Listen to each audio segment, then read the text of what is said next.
Now I am become death, the destroyer of worlds. You guys want to do Destroyah?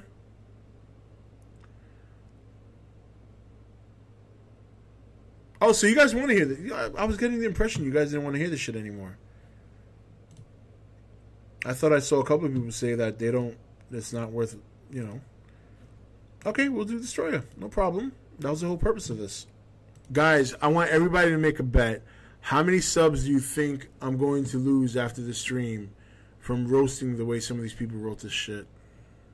Let's get a number. 100, 2, 100, 25, 69, 7. Because you guys know how some people get. Some people get really, like, offended. And I know, but you know, I mean, some of these are really bad. All right, let's do this Destroyah thing because it is getting late. And I am getting tired. And yeah, so this one is so fucking long. Let me go back to that one. That one's so long. All right, this one's not too bad. Okay, so this one comes from Zion Richard, and he says, I pitched an idea on one of the live streams. I think you remember it, Rob. It was kind of half-baked and on the spot. So here's a revived version. I hope you will like this one better, and you will have enough info for a counter. The way they could do it is by giving Destroyah an origin story, which is that these crustacean titans were around on the time of Earth when it was very volatile to survive on the surface. Because there wouldn't be as much oxygen as there is now, this is an actual time period on Earth. Yeah, yep, that's true. So these creatures could survive on land and sea, but with the emergence of algae, producers of oxygen, in the ocean, the Earth's atmosphere began to change, and this species began to die off. And the lone survivor went deep into the ocean and burrowed itself in one of Earth's geothermal vents, which resembles the environment of its habitat, and it goes into hibernation for millions of years. And while it's in hibernation, it evolves to survive in a more oxygenated environment, and it achieves this by molting its outer shell like most crustaceans today. And with each time the creature molts, it will grow in size, and new features will emerge on the creature till it reaches its final form. And it would have developed a beam that literally ripped the oxygen from the air and changed the atmosphere to fit its primordial habitat. And it will get its name if they don't use the oxygen destroyer yet. They will use this weapon on the creature, and it will have no effect on the creature, and it decimates entire cities, killing millions with its oxygen destroying ray. Okay, that's not too bad. That's not too bad. Okay, this one comes from Sith Reborn. Why Destroyah could work in the Monsterverse. Instead of making him a product of the Oxygen Destroyer, you have him be a prehistoric crustacean, similar to how Rodan is a prehistoric pterodactyl. You can even say Destroyah often fought Godzilla over territory, making him at the same level in the food chain. Destroyah is not as overrated as King Ghidorah, and he is in the Monsterverse.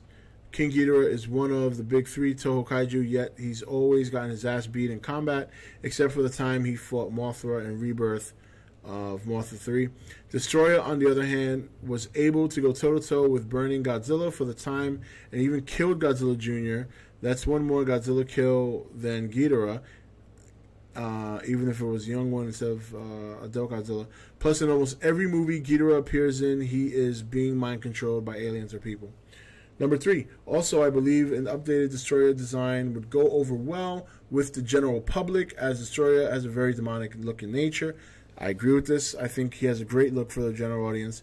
Lastly, most of the general public seems seems to go to these Godzilla movies to see giant monsters fight. At least that's what I have heard from people I talked to and on YouTube's who aren't huge fans of the franchise. The fight between Godzilla and Destroyer would be more of a straight brawl with both monsters ripping each other apart, which I believe would lead to an enjoyable experience for the general audience. The oxygen destroyer angle is what really always makes me hesitant about Destroyer. Everything else about Destroyer, I'm in agreement. I think he's a good villain. I think he looks cool.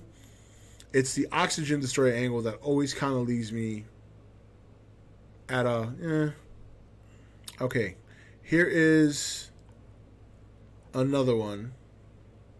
This is the second to last one because these other ones were pretty short, but that first one is so fucking long. All right, I have an idea as to you can fit Destroyer into the Monsterverse. This comes from Dekojin.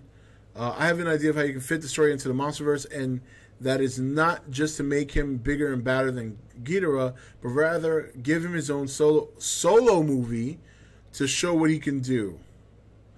The movie starts off as Monarch base with a scientist studying various parts of Ghidorah, the scales, the teeth, wings, whatever. And while going through the studying of a scale of Ghidorah under a microscope to see its properties, they find a dormant microscopic organism lying dormant. Various methods of trying to coax it out of dormancy until one of them tried using radiation. After 2 hours of watching over the organism, it never budges, and they put it in storage.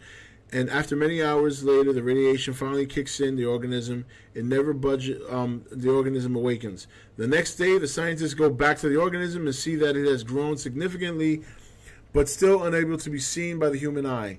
They put the organism in with other organisms of its size, and an hour later, it has killed and consumed all of them. Eventually, they see how it stacks up against common diseases, and after a quick and complete killing of them all, it puts up against viruses and cancers, only to once again kill them all, and is given the nickname Destroyer.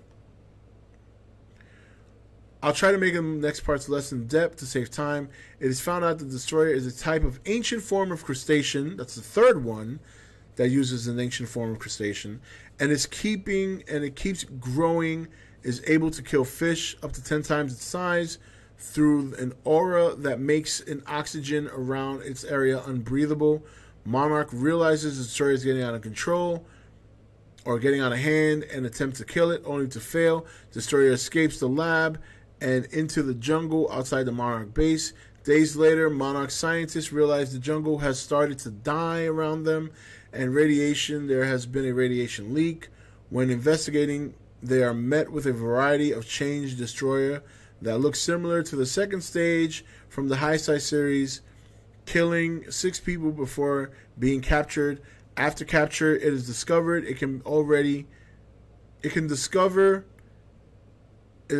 and already has manipulated and requires radiation and organic matter to sustain itself, and the other destroyers will stay nearby because they need the radiation. A distress signal is sent to the Monarch facilities, and eventually the military, before they arrive, it turns into something similar to the Alien movies. There's more, but that's what I have for now. Everything there is good except the solo movie. That's the only part that I think would make this fail. I think it's a decent story, just nobody will see it. One of the reasons these Godzilla movies have been working is because Godzilla is in them. I don't know right now. I don't feel confident any of these monsters can have a solo movie. So yeah. So I think it's a good idea, but unfortunately it wouldn't get off the ground because you're pitching it as a solo. This is by Flair4488. So I feel a great way that Destroyer could work is in the Monsterverse. As you said multiple times, King of the Monster is legendary, blowing its load. I did say that. This is the 3 big film, and I think people are starting to realize that. With that being said, I highly doubt there will be any Godzilla movie after Godzilla vs. Kong. But if that is the case, how will they get rid of Godzilla? The easiest answer would be for Kong to beat Godzilla. But could that even happen at this point when Godzilla 2014 has the only source of Godzilla we had? And I thought maybe Kong could put up a fight. All right, this is more discussing. This is more discussing like general stuff. Let me see if he gets into this. That's weird. I mean, he has a title Destroyah, but he's not talking about Destroyah at all. As far as I can see here, I'm looking at each paragraph.